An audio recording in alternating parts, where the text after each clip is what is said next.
Alors, on va regarder le 3e épisode de Moi JE. Aujourd'hui, je suis en compagnie de Sylvain et de Fumio. Fumio, donc, est-ce que tu pourrais te présenter en quelques secondes, pardon.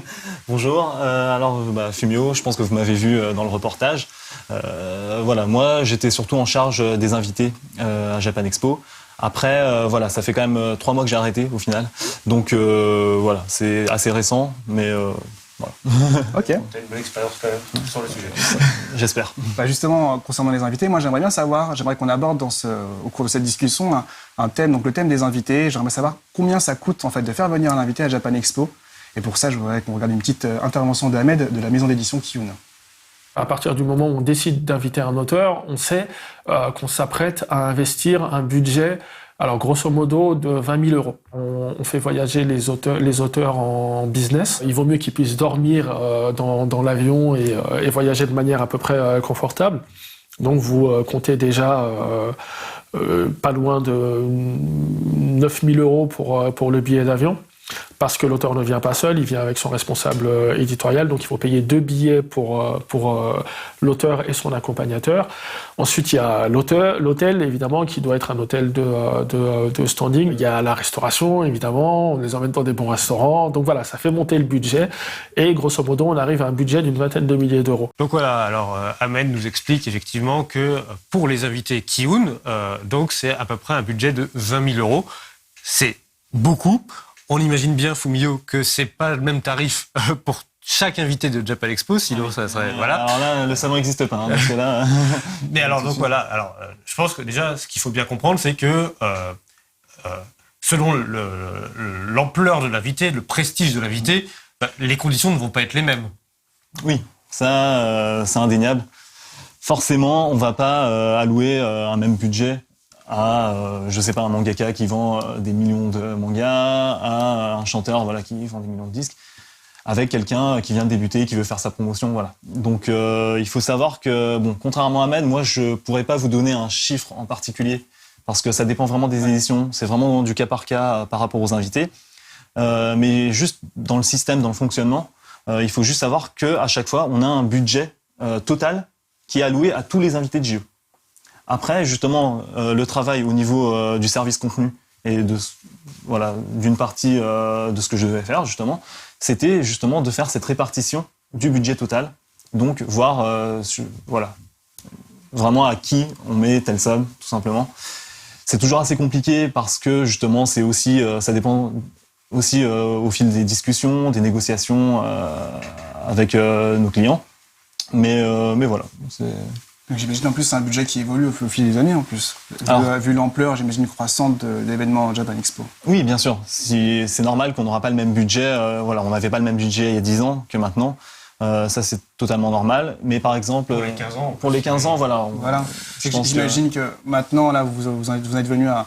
Il y avait peut-être des invités que vous vouliez inviter avant, vous n'avez peut-être pas le budget, et d'une année à une autre, peut-être que ça s'est débloqué, et maintenant vous pouvez vous permettre d'inviter telle personne, non ? Voilà, après, je peux pas parler, parce que moi, finalement, j'ai fait que 4 ans, au final, sur toute la durée de JE, mais j'ai pu moi-même m'apercevoir qu'il y a, oui, une évolution par rapport à la première année où j'étais, jusqu'à la dernière, notamment pour les 15 ans, où là, il y a eu le paquet. Mais après, il faut savoir, un deuxième point qui est assez important, c'est qu'au fil des années, la notoriété de Japan Expo a grandi au Japon. Elle a explosé. Elle a explosé, mais surtout au Japon. Et c'est ça qui a été intéressant aussi pour ma part, c'est vraiment de voir qu'il y a en quelque sorte une étape qui a été franchie, notamment autour des 10 ans, 11 ans plutôt, où vraiment, on a peut-être pu le voir aussi dans le documentaire, mais JE vraiment a une notoriété au Japon. Et maintenant, ça nous permet d'avoir le soutien, alors aussi bien du gouvernement, mais aussi de chaque, que ça soit les maisons d'édition, ou des maisons de disques, de chaque entreprise derrière les invités, qui cette fois, ne vont pas être entre guillemets passifs. Vous allez plus en position de force, c'est-à-dire que c'est plus eux qui vont venir vers vous que vous qui allez chercher des invités. Exactement. C'est que eux, ils vont soit avoir un soutien justement du gouvernement pour avoir des défraiements, ou tout simplement, ils vont avoir un autre but que un but justement économique. Enfin, ils vont pas juste venir parce qu'ils sont invités et gagner de l'argent, mais ils vont vouloir faire de la promotion, tout simplement faire un show en France. Voilà, c'est mine de rien, les Japonais ne savent pas encore comment se produire en France. Voilà, toutes ces démarches-là, Japan Expo est surtout là pour les aider à les franchir. Donc voilà, dans ces moments-là, on dépasse un peu le côté financier, juste cette négociation de tu viens seulement à telle condition. Donc, ça, tant mieux pour Japan Expo et tant mieux aussi pour les Japonais parce qu'ils trouvent forcément un intérêt à venir. Après, alors tu me dis si je me trompe, mais il me semble aussi que, vu le nombre d'invités que l'événement attire, Japan Expo a pu mettre en place des partenariats avec des hôtels, des agences de voyage, ce genre de choses qui facilitent quand même grandement, j'imagine, le faire venir une personne du Japon dans des conditions plus faciles peut-être. C'est ça. Il y a des gens, ils voudront plutôt une formule clé en main, on va dire, où ils n'ont pas envie de réfléchir, ils nous font confiance et ils nous laissent, tandis que d'autres vont être beaucoup plus insistants justement sur quel hôtel, quelle classe, où est-ce que ça doit se situer dans Paris ou à Villepinte. Voilà. On imagine effectivement que certains, venant en France pour la première fois, ils auraient aussi de profiter de Paris. Ça peut se comprendre. Voilà. Après, s'ils sont bloqués dans les bouchons et ils sont pas à l'heure, bon, c'est toujours le même problème. Ils prennent pas le RER. Ah bon? Ah, bah il y en a qui ont déjà essayé. C'est mais... cool le RER pourtant cette période-là. C'est ça. Au moins, ils peuvent voir la France différemment. Ah, oui. Mais est-ce que plus ça va, plus c'est pas vous qui imposez aussi la formule tout compris finalement que comment dire que les invités qui vous imposent. Bien sûr. De toute façon, vu le nombre d'invités qu'on doit accueillir, l'idéal serait vraiment de faire un processus. Et d'ailleurs, c'est notamment pour ça qu'on avait commencé à créer, enfin moi au moment où j'étais là, j'avais commencé à créer des processus qui vont sûrement évoluer au fil des années. Mais de toute façon, comme d'habitude, il y a tellement de choses à prendre en compte, à réfléchir. Et même le jour où on trouvera la formule idéale, on aura toujours des gens pour prendre le contre-pied. Et bon, c'est aussi l'intérêt du travail, c'est que si tout était trop facile, on n'aurait plus besoin de nous. Tout se ferait naturellement. Mais... Ok. Donc on a vu que tu as participé grandement donc à l'événement donc à Japan Expo, en tout cas pendant plusieurs années. Ouais. Est-ce que tu as une plus grande fierté, un haut fait selon toi? C'est quoi ta plus grande fierté au niveau de ta participation? Grande fierté Un invité ouais. que tu as le plus aimé Alors là, c'est difficile. Une fierté, je dirais pas forcément fierté, mais j'étais vraiment content. Non pas seulement d'un invité en particulier, mais justement, comme j'expliquais tout à l'heure, d'être dans une sorte de vague. Où au moment où je suis arrivé, c'était juste le moment où les Japonais commençaient vraiment à s'intéresser à nous. Et je pense que j'ai été dans cette vague justement vers 2011, où du coup, ça nous a permis d'apporter du contenu assez authentique. Alors qu'avant, voilà, disons que on était les Français qui voulaient absolument quelque chose de japonais, s'il vous plaît, aidez-nous. Donc, pour justement débloquer des invités d'actualité, c'était assez difficile. D'accord. Et moi, je suis arrivé vraiment à un moment où, justement, on avait cette chance-là. Et j'en ai profité aussi pour être force de proposition. Justement, j'ai profité aussi de ce que moi je connaissais pour donner des idées du côté français, du côté japonais, expliquer pourquoi ça marche en France, quel est le potentiel. Et là, on peut citer notamment des noms comme, je me souviens à l'époque, Golden Bomber, Kari Pamu Pamu, Momohiro Clover Z. C'est exactement des gens qui marchaient à l'époque ou même qui ont explosé juste après. Donc voilà, cet aspect-là, c'est vraiment quelque chose que je note. Est-ce qu'on peut dire que ça a contribué aussi à leur succès, la participation à Japan Expo, en tout cas en France? En tout cas, je l'espère déjà. Et après, dans un deuxième temps, si de toute façon ils sont venus et ils en sont là aujourd'hui, en tout cas, on leur a pas mis des bâtons dans les pattes. Et donc voilà. Et notamment, il y a plein d'artistes, mais je parle des chanteurs, mais aussi des mangaka. Mine de rien que pour l'expérience personnelle, que ça soit en termes de créativité, que ça soit en termes de découverte du monde. Enfin, voilà, c'est justement Japan Expo, c'est pas seulement un marché, c'est pas seulement business.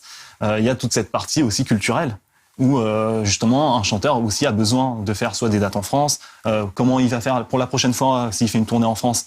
Il sera plutôt à l'aise. Tous les techniciens autour, les staffs sauront qu'est-ce qu'il faut faire attention, les expériences à pas renouveler. Et voilà, je l'ai toujours dit, je le répète, ça doit être aussi un sorte de tremplin pour regardez déjà, faites un essai et ensuite on verra par la suite si ça vous plaît, si ça vous plaît pas, qu'est-ce qui n'a pas été. Voilà. Ok. Alors on a bien vu que donc, le Moi JE se déroule sur plusieurs saisons. Toi de ton côté, donc la gestion des invités, quelle était la plus grande période de rush en fait? Alors, j'ai pas envie de dire tout le temps parce que ça serait trop simple. Est-ce que c'est le festival lui-même ou bien j'imagine que ça se fait beaucoup plus en amont pour toi de ton côté? Oui, clairement. Tu l'as dit en plus dans. Alors, disons que voilà, si on sépare sur plusieurs étapes, on va dire, Les grosses parties intenses, on va dire, c'est vraiment au moment de la validation. Donc bien en amont, même 6 mois, 7 mois avant, pour avoir cette fameuse signature du contrat. C'est bon, on est sûr que l'invité va venir. Et la grosse partie plus, on va dire, sportive, ça va être, disons, sur un JE, ça va être mai. Bon, déjà fin avril, on y est, mais mai, juin. Alors là, c'est la course au deadline. Ça va être, les plannings. Là, c'est vraiment intense. Et le surplace. Mais là, c'est aussi que du bonheur parce que voilà, c'est rencontrer tous les gens, les projets, voilà, qu'on voit enfin de nos propres yeux. Mais après, voilà, moi, quand je travaille, il y avait aussi plein d'autres salons autour, finalement, pas que celui de Paris. Oui.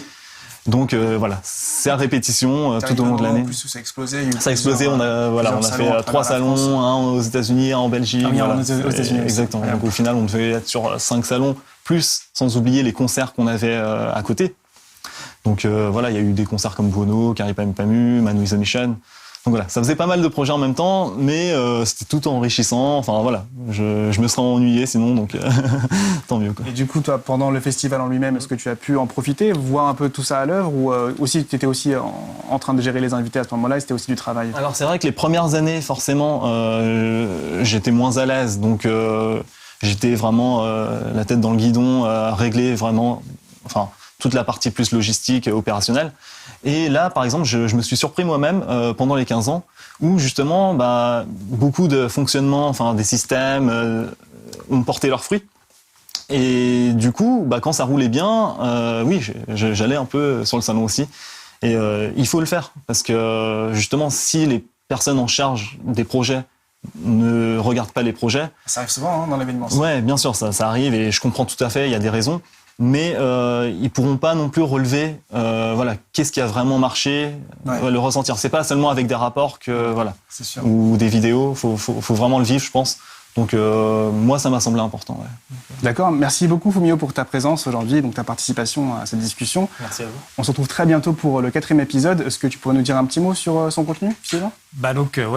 Très logiquement, ça va être l'été. Hein. Donc ça y est, là on y est. On va voir les tout derniers préparatifs. On va découvrir le stock de Japan Expo. Enfin voilà, c'est assez impressionnant, mine de rien. C'est peut-être quelque chose que les gens n'imaginent pas, mais voilà, pour moi c'est une sorte de mini supermarché où on va trouver tout ce qu'il faut pour faire une convention. Mais voilà, donc ça c'est rigolo à voir. Et puis évidemment, on va aller à Villepinte. Enfin, on va aller voir le montage, l'installation complète. Et puis je vais essayer. Alors c'est évidemment très partiel, mais j'ai essayé de montrer qu'est-ce que ça pouvait être une journée type du côté du staff de Japan Expo, donc dès le matin, au petit matin, et puis voilà, on va essayer de montrer comment ça se passe, voilà, gérer les imprévus de dernière minute. Donc voilà, je pense que c'est plutôt pas mal. Merci Sylvain, donc on dit à très bientôt.